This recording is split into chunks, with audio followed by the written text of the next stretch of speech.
I used to ask myself this question every night. Can I ever find love?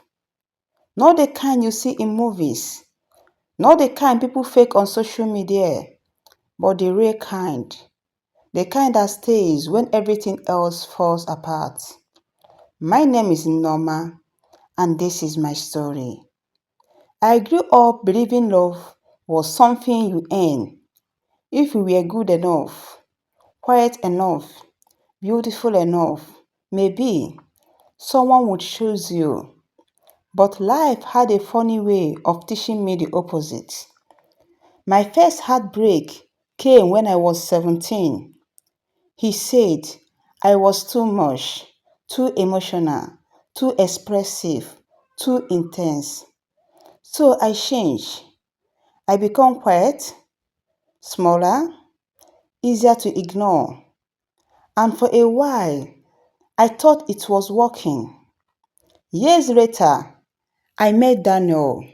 He was charming, confident, the kind of man everyone admired. When he chose me, I thought, finally I'm enough. At first, it felt like a dream.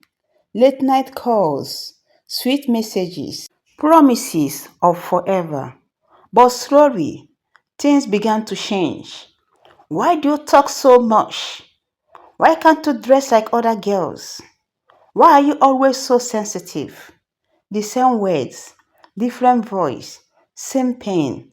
But this time I stayed because I was afraid. Afraid that if I left, I had to be alone forever. Afraid that maybe this was the best I could get. One night, everything shattered.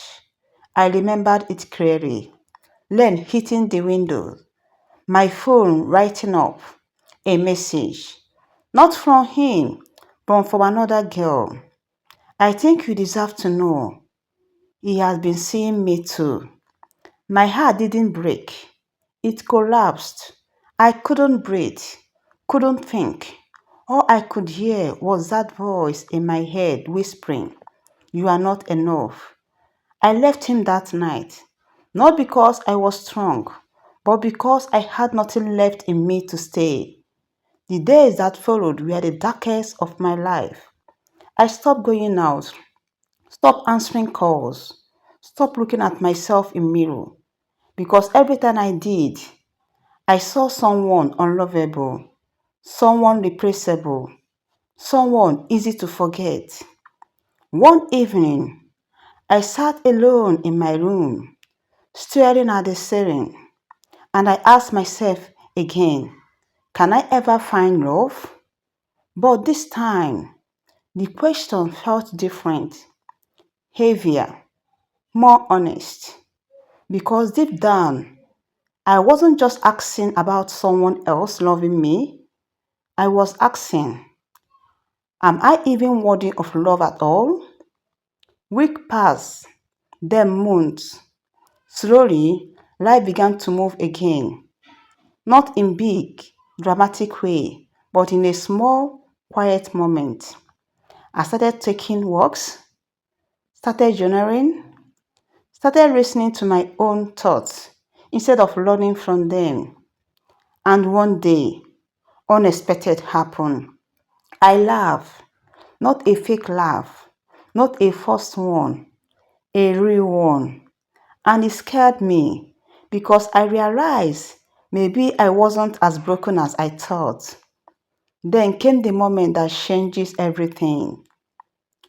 I was at a small cafe sitting alone with my notebook, lighting, healing, trying to make sense of my life. When a stranger sat across from me, "Is this seat taken?" he asked. I looked up, slightly annoyed. I actually prefer being alone. He smiled, fair enough, and he left. Just like that. No pressure, no persistence, no trying to prove anything. And for some reason, that moment stays with me. I began to notice something. The people who truly respected me never tried to force themselves into my life. It didn't make me feel small. It didn't make me question my worth. They just existed and allowed me to exist too. Month later, I saw him again. Same cafe, same quiet energy. This time, I spoke first. You can see it, I said. He smiled. Only if you are sure. And for the first time in a long time, I was. We didn't fall in love instantly. There were no dramatic confession, no whirlwind romance, just conversation, honest one, about pains, about fear, about the part of ourselves we usually hide. And slowly, something began to grow. Not the loud, chaotic kind of love I was used to, but something calmer, safer, real. One day, he asked me something I will never forget. Why do you find it so hard to believe you are lovable? I froze because no one had ever asked me that question before. They just told me I wasn't enough, but no one had ever wondered why I believed it. Tears filled my eyes. I have just never felt like I was. He looked at me gently and said, that doesn't make it true. That night, I went home and looked at myself in the mirror. Really looked, not in judgment, not with shame, not with curiosity. And for the first time, I didn't see someone broken.